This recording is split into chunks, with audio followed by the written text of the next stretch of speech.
I'm Jim Eskin, founder of Eskin Fundraising Training, and it is my pleasure to welcome you to the October episode of Fundraising, Friendship, and Fun. And I made Marv Leroy, did you just join us? And there's Marcy Andrade. Marv, are you there? He's in Prague, so we have two international guests.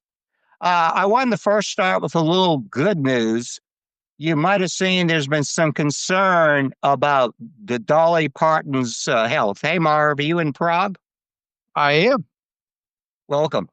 And we have Megan is in Lisbon, so you're our international contingent. But there was some concern about the health of Dolly Parton, and she put out a video today, and she's 79 years old, and she's wrestling with kidney stones, and her video said it sums it all up. I ain't dead yet. What you might not know, in addition to writing 5,000 songs, Dolly Parton is a huge philanthropist, and she launched something called the Imagination Library, in which she's made it her life's work to make free books available to underserved children. And she has distributed hundreds and thousands of books. And people don't know about her philanthropy, but she's a great, great champion of good works. The less than good news is yesterday, my wife and I listened to Taylor Swift's Life of Showgirl, and I fell short. I tried to convert my wife to a Swiftie. She's not there yet. Okay, I made some progress. My two cats are Swifties. I'm a Swiftie. She's not there yet. So first of all, we purposely don't call this a webinar. We have declared war. In fact, John knows I don't like to use the W word. We tried that, and frankly, we thought it was boring. A typical webinar is, you have one guest, one topic. There's not really a lot of engagement, not different perspectives. And it was a lot of how to. We want to make this more like a talk show, okay? So I really appreciate that you all are participating. Bill Horner, are you there, by the way? Let's welcome you. We want to welcome, if you could, we can't see you, Bill Horner. Welcome. Marcy Andrade, welcome. Hi. So I'll tell you what, we have, let's start with an ice-breaking. Hey, Bill, thank you for joining us. I forget, where are you? You're in the Midwest, right? Yes, I am in Ann Arbor, Michigan. I wonder what your favorite team is. Okay. Well, football is Michigan. Here, so. Yeah, I call this my personality icebreaker, and just take 30 seconds. The average American enjoys 288 slices of pizza a year. Ann Krause, what's your favorite pizza? I am a fan of meat lovers in general, but to make myself feel better, I always add a few vegetables like mushrooms and peppers so that I feel like it's a healthier choice. Okay. Diana, what's your favorite pizza? Pepperoni. Huh? Pepperoni. You bad way. Okay. Norma Remick, what's your favorite pizza? Vegetarian. Okay. Christy, what's your favorite pizza? Pepperoni and green olives. Oh, boy. Okay. Arthur, what's your favorite pizza? I'd probably have to go with any pizza. But if I don't complain. Pizza is amazing. So, but maybe cheese. Don Gleason, what's your favorite pizza? Papa Murphy's Cowboy. It's kind of like some of these others. It's sausage, mushrooms, pepperonis, black olives. Kathy Barrera, what's your favorite pizza? Hawaiian. Pineapple. How about Marshawn? What's your favorite pizza? Meat lovers without the veggies. Okay. And our friend from Lisbon. By the way, do you get good pizza in Lisbon? Megan, what's your favorite pizza? We do have some pretty good pizza spots, and my favorite would be like a margarita pizza with lots of fresh basil and some chili oil. Okay. And I forget, was it River? What was our friend? I don't see your name from West Avenue. What's your favorite pizza? What's your name again? River. What's your favorite pizza? Deep dish. Julie, what's your favorite pizza? Mushrooms, extra cheese, and jalapenos. Okay. Marcy, what's your favorite pizza? Pepperoni with mushrooms and black olives. Okay. How about Marv? What's your favorite pizza from Prague today?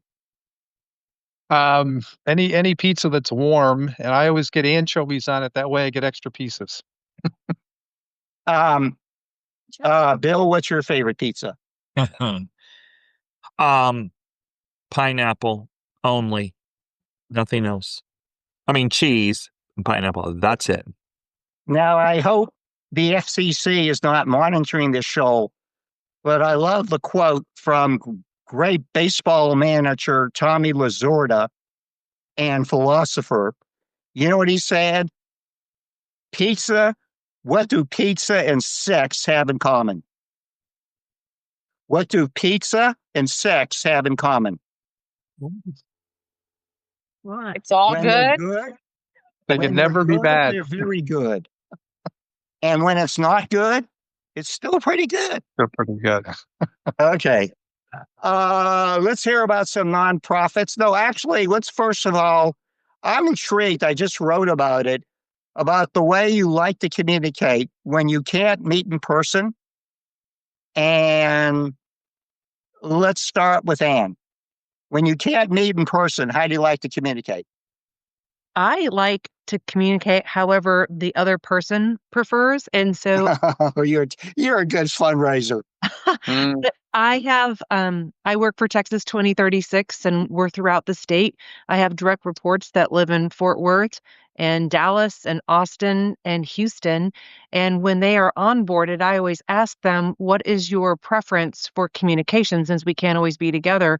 And I make sure that the other teammates know that so that if someone prefers Slack or email or a phone call or text, that we are trying to speak on the right channel in the best way possible. Yeah. We went to the same school. Diana, when you can't meet with someone in person, what's your favorite way to communicate? It would be phone call because I can pick up on tone of voice. Yeah. How about Norma? When you can't meet in person, what's your favorite way to communicate? Well, I believe you should probably communicate the way your customer wants. Some people don't like talking on the phone. They don't have time for it. Others want to be able to read their email later on in the evening. So whatever works for my customer is probably okay. But I will say, you pick up a lot from a tone of voice. Sometimes you can pick up if someone is agitated, they just don't want to talk. And always find out what they want, but I'm hoping it's by telephone because I do like to talk to them. So many things come up on the phone that wouldn't come up in an email. Christy Natalino leads a crazy life and she's used to it, but I mean, really, this lady's doing about 19 different things. What's your favorite way to communicate when you can't meet in person? So I personally prefer text for brevity and get point across, but I know that phone calls are usually a lot more efficient and effective. Yeah. Okay, Arthur, how about you? A millennial perspective. What's your favorite way?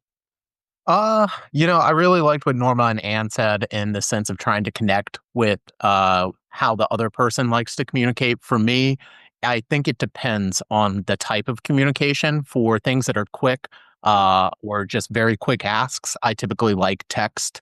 For things that need more details, it's either going to be like if it's a recap, I probably want an email because it's easier for someone to understand and follow that. And then phone calls, as people have said, you pick up more details, you're able to ask further questions. So I think it depends on the type of conversation or what you're trying to achieve, as well as what the other person, how they like to communicate. That kind of dictates the method of communication I prefer.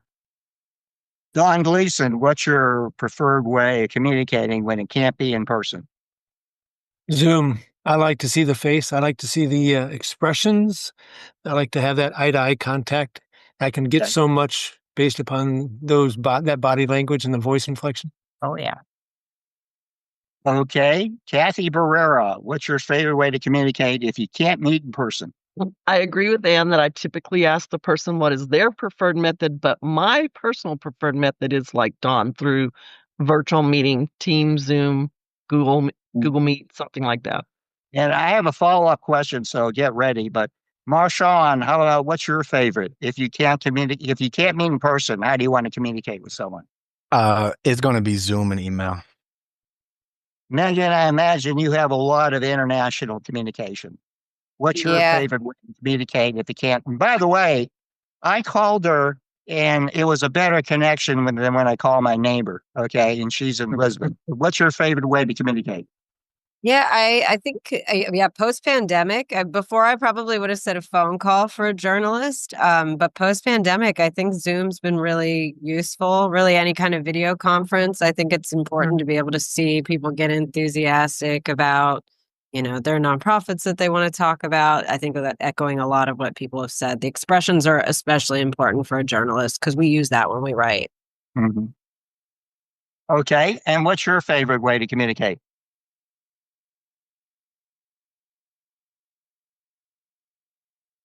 Mine? Wait, are we still to me? Yeah, no, I mean, I think that's what I use mostly. I mean, I'm definitely a text person. I'll send an email before I pick up the phone in most cases, but I'm not afraid of the phone. Like some people I know are genuinely afraid of the phone. I have a follow-up question and I'm going to get to it. Julie, what's your favorite way to communicate when you can't meet in person? I would probably use a combination of things based on what my purpose is and the demographic or the audience, of course. And like if it's an email, it's a great way for somebody to have a record and reference it later on.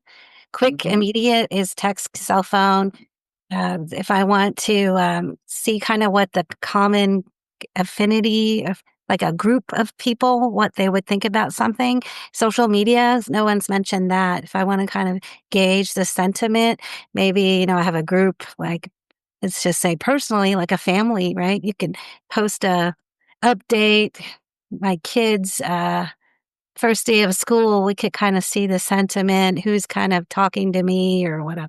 And similarly, in a nonprofit situation, we can kind of see the affinity groups and see the sentiment around that value or that impact that we're trying to reach out to and see the comments actually generated. So Marcy, who does a lot of communications as part of her living, what's your favorite way to communicate if you can't meet in person? I really liked what Arthur said. Personally, I like a phone call or email myself. Okay. Marv, what's your favorite way to communicate when you can't meet in person? He meets in person a lot. This guy has more points than the man on the moon for frequent flying. But anyways. Yeah. I think like everybody else, I've kind of fallen in love with Zoom. It's the closest thing to being there without being there. So it's pretty cool. I will say I still like when I get a chance to say thank you, but I can't be there personally. I like the old fashioned note cards. We don't get enough of those handwritten cards in the mail anymore, so it's kind of cool. Give me a fist bump. I love that one. Hey, Bill, how about what's your favorite way to communicate when you can't communicate in person? Just so everyone know, I am not non-for-profit. I am not a not-for-profit, but I like Zoom or, Google Meet, followed by I'm good with phone call, email, text, but I really enjoy the face-to-face contact on Google because of the variety of clients I work with. Randa, we don't see you. Oh, you're in the car. Can we see you, or are you just going to talk? And by the way, we want to congratulate Randa. Tomorrow, she starts new responsibilities as vice president of Mission Capital. And congratulations, Randa. Can we see you, or it won't be possible because you're on the move? Sorry, I'm still moving, but I'm almost done. Sorry. And what's your favorite way to communicate when you can't communicate in person? I think I'm with Don on that one. If we're just switching from in person, I really would like to still have a video chat. Obviously, if somebody has a preference I am already aware of, then I'll just skip it and go to, I'll just text you or I'll just give you a call or whatever. But for the most part, I prefer to be able to have a video call still. Okay, I want to follow up one here. I don't understand this obsession with texting. I know I'm going to date myself, and my big brother's 6 years older, and I thought I was the smart one in the family, but he divides his time between Sharon, Massachusetts, and Palm Desert, California, so he and his wife can golf every day. And so he figured out some things that I haven't. But he keeps on sending me these texts. And I said, Dawn, why don't you email me? And he goes, why don't I send you a letter? I don't understand this obsession with texting. Let's go around. I don't understand. I think if my wife wants to tell me to pick up a carton of eggs, that's a great text. If Kathy's going to tell me the event begins at 5 p.m., that's a great text. But to dig in any more detail, I just don't understand this obsession with texting. Let's start with Anne. Well, I think it does serve its purpose, but there are some annoying uses of it. I have a son that every complete thought is a separate text, which I think is pretty funny. And, I just think it gets down to individual differences. For instance, I can't stand Microsoft Teams. That interface and I do not get along well. And I think it's just we have all these different mediums that we use to talk to one another, and sometimes that connection works well, and sometimes it doesn't. I'm gonna pick on some people. I'm gonna go specifically to some of the younger member of the audience, and they're all younger than me. But Arthur, here I'm making you responsible for a whole generation. But what is this with texting? And I emailed you and you text me back. I believe I can keep into one portal. If someone emails you, you email them back.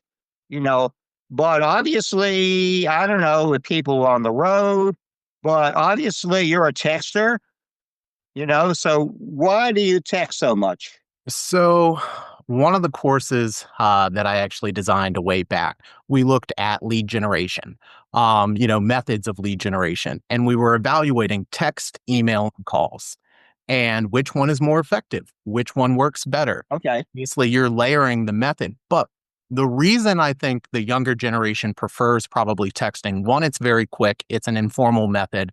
You get an answer very quickly. It's easier to typically draft it. You're already on your phone. But what they found in the study was the average worker has over 200 emails in their inbox.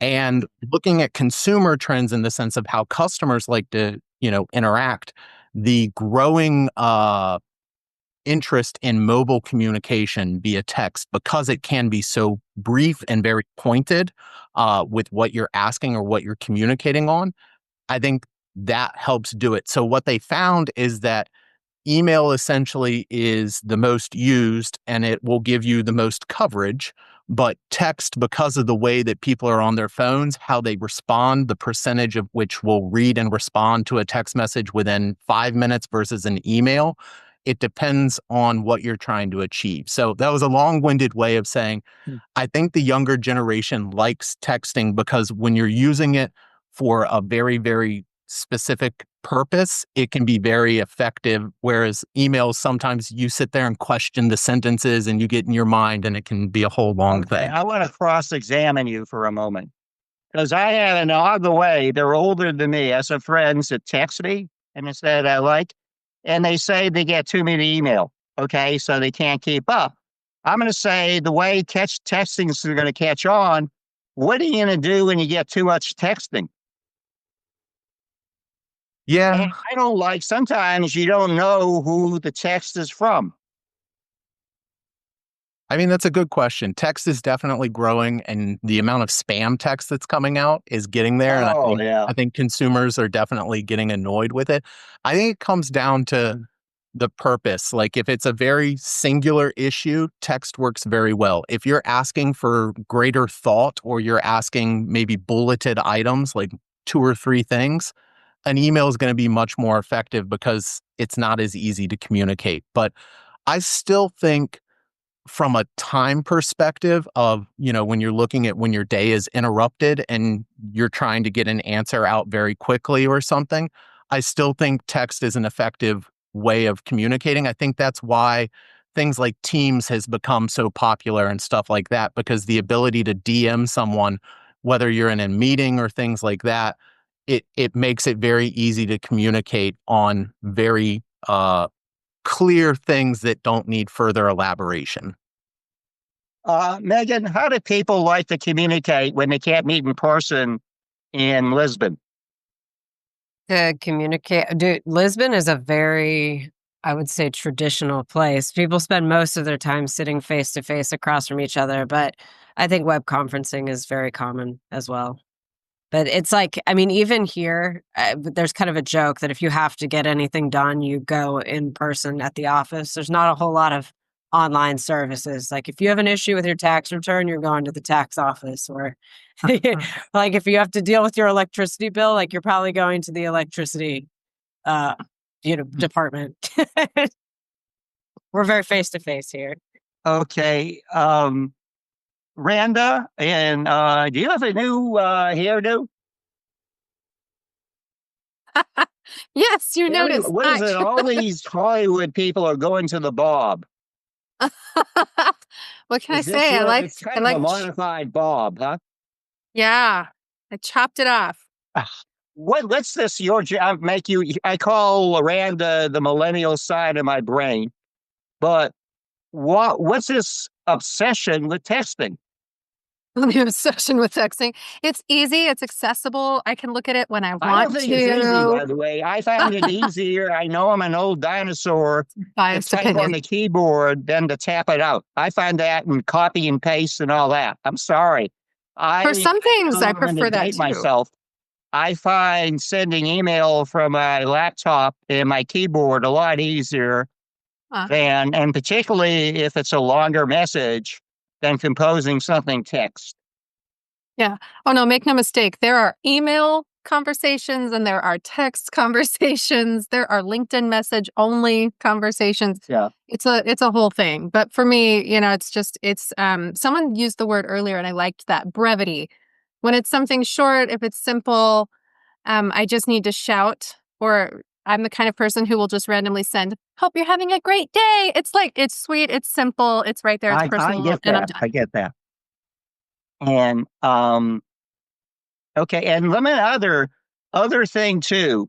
Again, you can't teach an old dog new tricks. Well, Diana Hoyt has become a stand-up comic later in life, so I do think you can teach an old dog new tricks. But again, I'm wondering, so many people they only want to communicate by LinkedIn. They don't want to give out their phone number and they don't want to give out their email address. And that's another one of my pet peeves.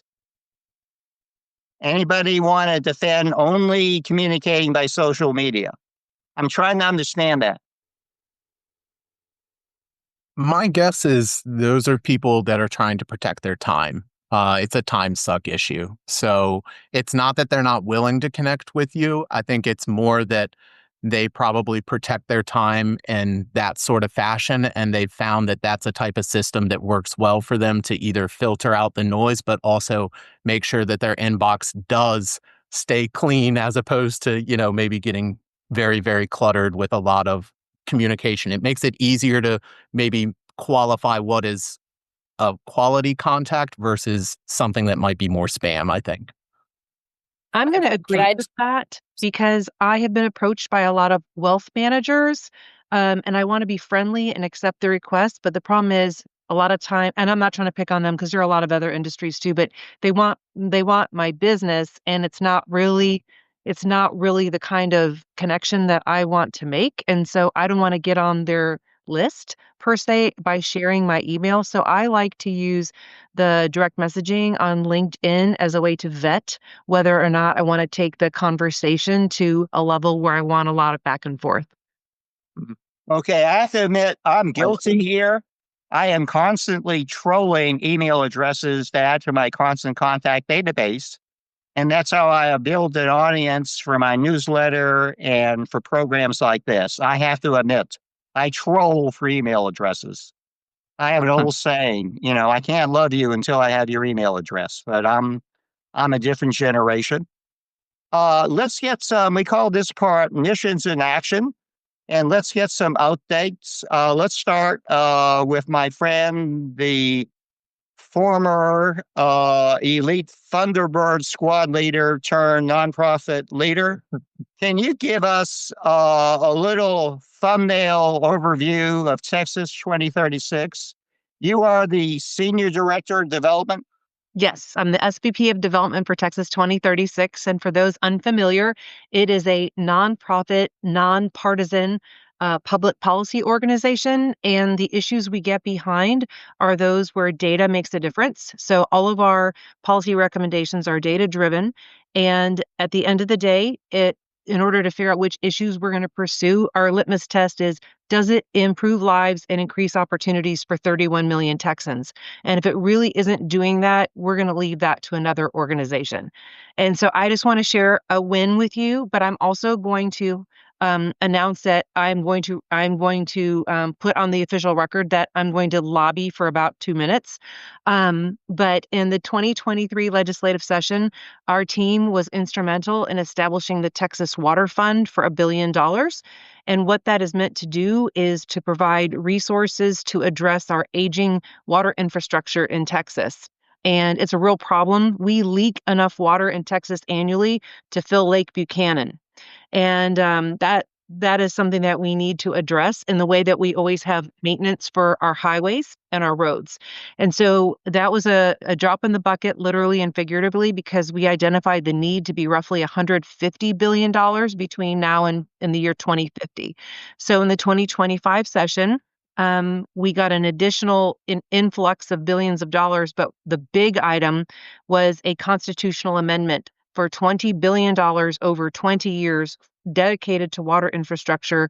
The legislature agreed that that should be put to the voters in November. And so Proposition 4 is all about approving the $20 billion over 20 years to establish a healthier water infrastructure fund for our state. And with 31 million Texans and 1,500 more per day moving to Texas, they're not bringing their water with them. So we have to get smart and get out in front of it through nonpartisan and smart policy reforms. Excellent. And I'm going to this is a tough question.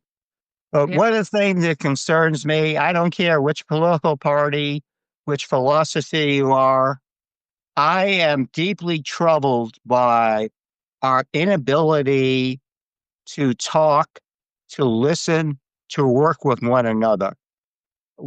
How is Texas 36 trying to promote dialogue from different viewpoints, which I think is so essential for our country to move forward, in our state, of course? Oh, that's an excellent question, Jim. And I'm happy to address it from a couple different directions without stealing time away from other people sharing their great missions. But one of the things I would like to highlight is that my friends who literally spend time on the Capitol floor talking to different people, they are more hopeful because they do see people reaching across the aisle. So sometimes what bubbles up to media is not necessarily an accurate reflection of what is happening, at least not in Texas politics.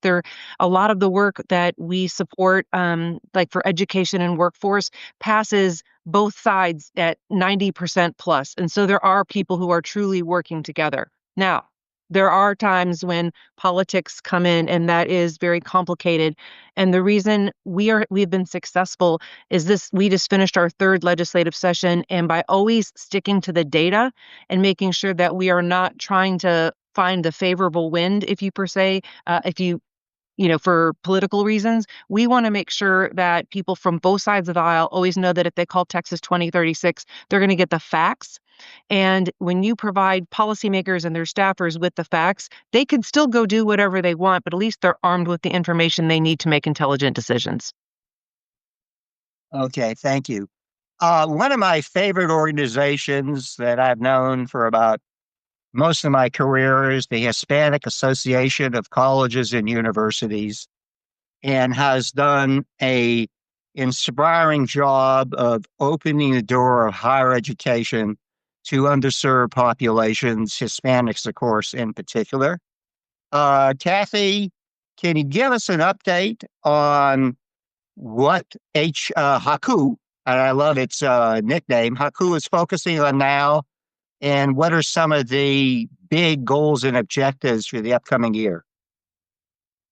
So, anybody who is watching the news lately knows that the Hispanic Serving Institution designation and funding is under attack. So, right now we are spending a significant amount of our time and resources, as Ann just said, reaching across the aisles. And we have a letter campaign, which several congressmen and women from both sides are joining in on to implore Congress to continue to fund Hispanic serving institutions and the students who attend them. We have 5.6 million students in Hispanic serving institutions across the United States, which, as Jim said, do represent Hispanic students, but represent students from all demographics. And Haku itself has never limited programs to Hispanic students only, but all programs are available to any student attending a Haku member institution. And the programs that we primarily focus on are internships, scholarships, and career and leadership development for students and for faculty, staff, and administrators in the universities to try to help them advance in their careers and have best practices on their campuses.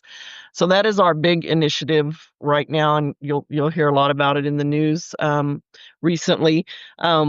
The other big thing that we have going on right now is we have a huge annual conference every year. This year it's in Aurora, Colorado, and it is going to be November 1st through 3rd. So pulling in all the final preparation for that. And then looking forward, Jim, we are moving into our new first time we've owned a building in San Antonio location, which is on Tuscany Stone out off of 281 and 1604 in February. So we are also in move mode and preparing for that. And we continue, of course, to bring in resources for the students, primarily in the form of scholarship and internship opportunities. So those are always our top of line. Yeah, great. Marshawn, can you take 2 minutes and tell us about your new nonprofit? Yeah, so we serve homeless youth, young men ages 18 to 24 who are experiencing homelessness. And these are individuals who are coming out of foster care or coming from poverty homes. The projects are coming out of jail for the first time if they've committed a misdemeanor or something, and they're dealing with the courts for the first time. And what we do at our house, we have life skills, mentorship, and professional development. We started a landscaping company to help teach them how to run and operate a business, but we partner with a call service, incoming calls that does Dick's Sporting Goods, roadside service, etc. And we also have a media guy who comes in and does mentorship to teach them how to do music editing, video editing. It's all over social media. He just recently came on. And so what we do primarily is help give these young men the ability to dream again and to give them an opportunity to have a different life compared to the cards that was initially dealt to them.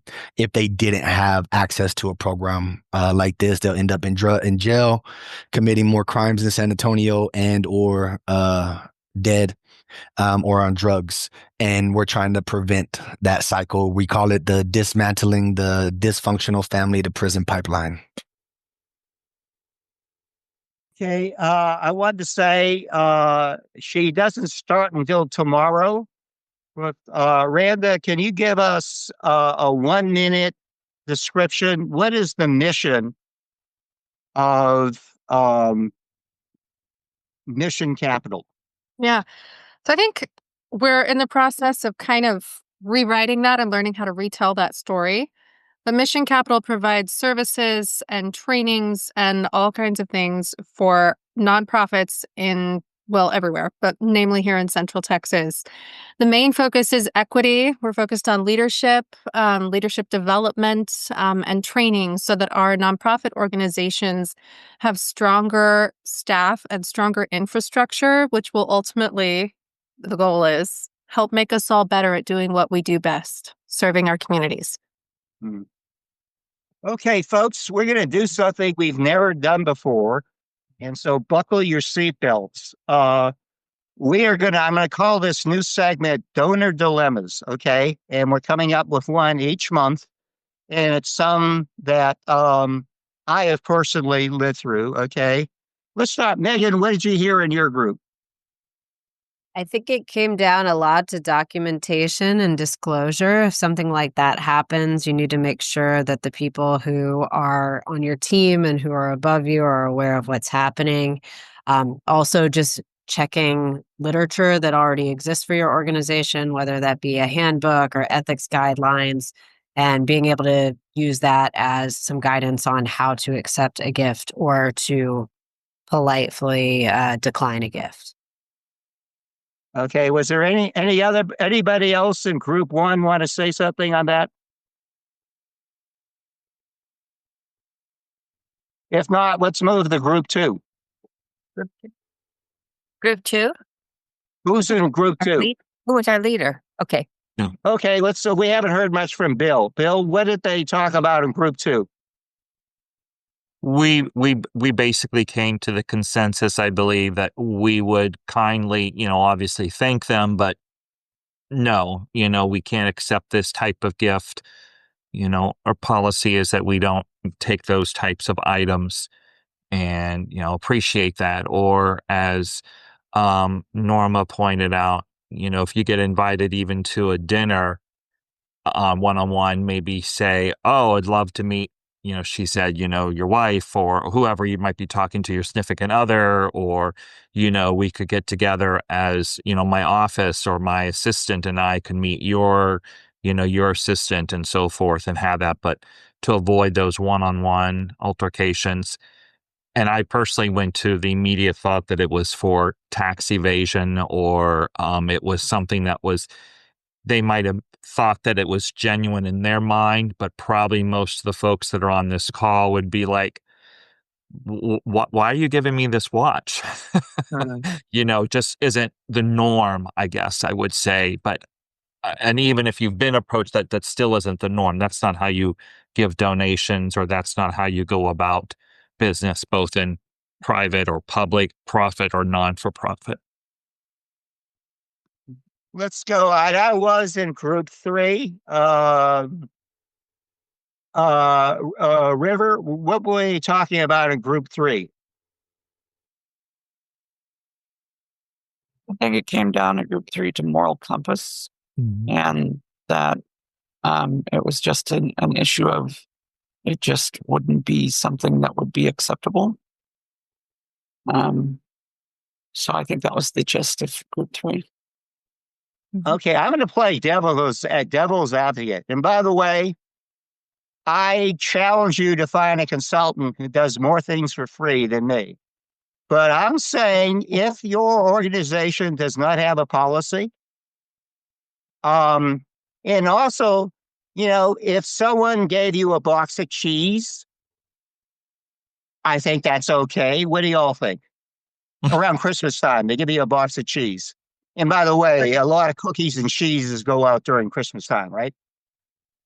I grew up with the government integrity ethics rules, and there was a limit like $40 something like that that said you can take minor gifts up to a certain Okay, level. let me So ask that's you. probably been let me be- updated. I don't know of any organization. I worked for 3 universities, and we had policies on how to sneeze. But I don't know that we ever had a policy on the type of gift you could receive personally. I know we didn't. We had, and also I have advised over 25 nonprofits. I've never met, I know there's personal ethics and all that. I've never met or acquainted with an organization that has a specific rule on that. Are any of you? I think, it's one of these questions to me. It's situational. If a house was burning down, would you run back in to save a little puppy? We always say yes. But I think when that house is burning and you got your butt out of that house, you might do something different. And I'm saying, because the box of cheese, we live in a day now, there are 25 million millionaires and there are over 1,000 billionaires. Okay. So for a billionaire to give a gift, a Rolex watch can be the equivalent of you and me getting a tin of cookies. So I'm going to question, if your organization it's a personal decision. I think the organization should have a policy, but I think in most cases it doesn't. Do any of you work for an organization that has a policy on how big of a gift you can receive? When I was board chair for the Red Cross, it was 0. We were not raising for ourselves. We couldn't take any personal gifts. It was raising for the organization, raising for our clients, right? Raising for those who are facing loss of homes That's for the fires person. and everything else. Is that a national Red Cross? They have the benefit. That's probably, I take it that's a national rule. Probably is, yep. We have a rule about honoraria, and we can accept them, but they cannot cross a certain cumulative threshold in a calendar year. For large corporations, and a couple of them did not have any written rules, but in place of written rules, common sense has to come into play. You never want to be beholden to anybody in business. I'd rather just do it and have a thank you very much. And that was plenty. I made a nice living. I didn't have to accept expensive gifts, and I'd be too uncomfortable to accept it. And as I mentioned to our group, I sleep better at night knowing that I didn't take it. Yeah. You can live without it. Whatever it is, you can live with it. Yeah. It's that Jack Anderson test, right? If it gets out and it gets in the paper, can you withstand the pressure? And the answer is no. You'd be taken out of your position. Although there's no written rule, my position is, use your head for Christ's sakes. You're born with a brain, use it. Be the outcome. Some people don't think beyond their nose. But you know perfectly well, no one gives you an expensive gift and expects nothing in return. We saw this recently when Trump accepted an airplane by a foreign country and thought they would receive favoritism from it, and it didn't happen. You cannot accept a gift like that. And I'm glad you brought up Washington. So actually, not so glad, but because I'm personally acquainted. I worked in Washington 11 years, but more than that, Watergate put down a lot of rules that were never in place. There are now rules, on can you accept free jet planes and all this. My own grandfather, Ben Eskin, managed a building for a very, very rich person named Bernard J. Goldfein in Boston during the 1950s. And he made the cover of Time magazine. He was a big deal, okay? And one of my grandfather's other duties as a sign, there was no rules on this, was to give out Christmas gifts to members of the New England congressional delegation. A pretty nice job. I mean, the senators and congressmen, he was the buffer. I think they called it in The Godfather. And and he developed person. There was nothing against it. Now, what happened?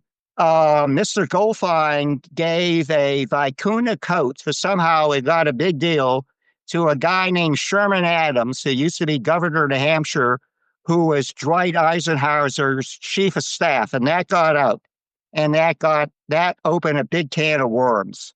But there were no rules. I mean, it took Watergate until they put down strict rules what politicians can and cannot accept.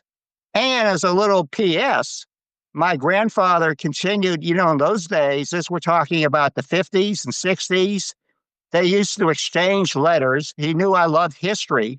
And I would come over and visit him, and he had letters from senators and congressmen because he would give them their $500, $1,000 Christmas gifts from Mr. Goldfein. By the way, if you want to believe in the world of just desserts, Mr. Goldfein made one mistake. Guess what? It brings down so many big ones. He didn't pay his taxes. So he, all the gifts to the congressman couldn't get out of that one. Do you think organizations should have policies on this? Yes. Yeah, it's probably a good idea. Yes, absolutely. Because I think I'm hearing a lot of it. It's up to the individual. We like to think we'll do the right thing. As I said, you're outside that burning house. You'd like to think you'd run inside and rescue that puppy dog. But I'm going to challenge you. I think once you're outside of that burning house, I think you're going to think about it. Okay. I'm going to pick on Megan. I don't know why.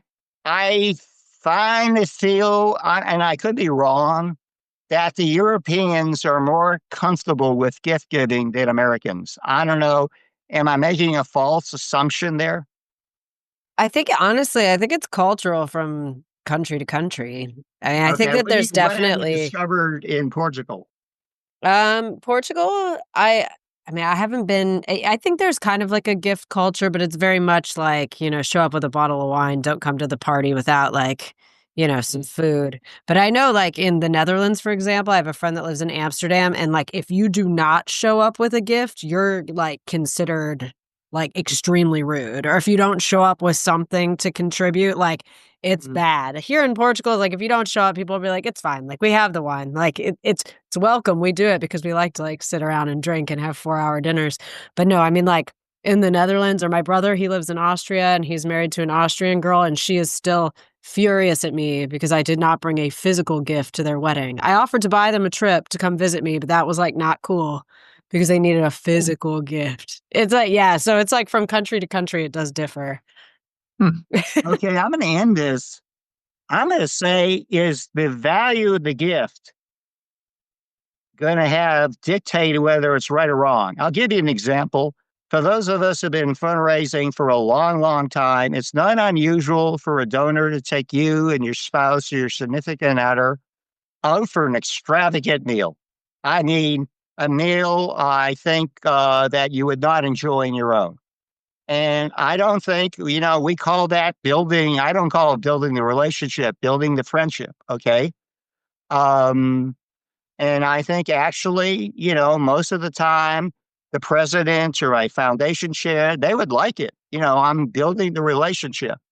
But I'm wondering is the value, and that meal could easily be, you go to Ruth Chris or some of the places I don't go to, it could be easily, they have lots of rounds of, you pay for the liquor, never for the food.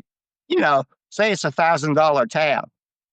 Is there a boundary? In other words, it's okay to take something up to 500, but over 500 is a no-no. It's okay to take it up to 1,000. I'll throw that to Marv Roy. Is the value have something to do, saying whether it's appropriate or not of accepting that gift? Yeah, of course it does. And I was in public office for a decade in addition to my nonprofit work, and I used to always say if I can't go and tell my mother what just happened, feel about it, I'm not going to do it. That was kind of my my most precious gift is wonderful gold coin that's probably worth, $5 or $10, but it came from the right person. It had the right things on the coin. It was a special gift. I got some artwork that wasn't expensive artwork. It was part of a collection from an artist who I had helped. Those are the little things are the things that have the most meaning. Nobody's ever offered me $1,000 meal or $10,000 Rolex. I don't particularly want either one, so I'd probably tell them thanks, but no thanks. I'll tell you But what yeah, I'll I think do the instead. I amount break it. does matter. I break watches. I want to thank everyone, and thank you too. I am pleased with the way the breakout groups worked, and I believe again we embrace the power of a learning community in which no one has all the answers, but putting our heads together, we can answer virtually any question there is. So I want to express my appreciation to you all and to the others. More people, by the way, will watch the replay than will watch this live. So what we plan to do is put a short summary on LinkedIn and Facebook, and then we're going to send out a recording tomorrow, okay, to all of you, and we will post the recording on LinkedIn and Facebook. But we like to say in fundraising, there are two gifts, time and money. And I want to thank you. As you get older, you realize actually time is the more valuable of the gifts because unlike money, you can never replace time. So the next broadcast is going to be Wednesday, November 5th from 4 to 5 p.m. And we're going to continue. I think the donor dilemma is I'm going to call you get in the midst of a family argument.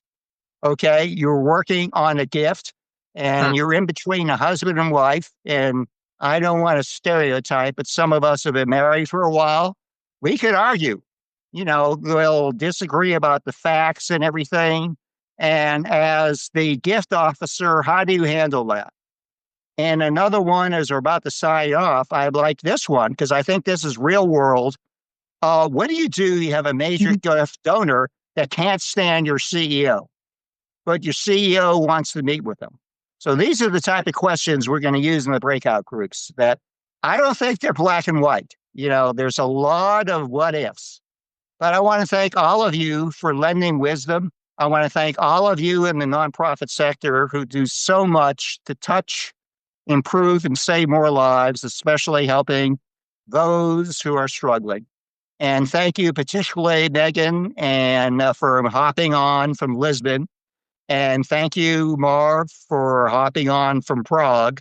And thank you to the rest of you for hopping on more local places. So this was truly a global conversation. So thank you and be well. And we'll see you next one. Thank you. Good night. Thank you, everyone.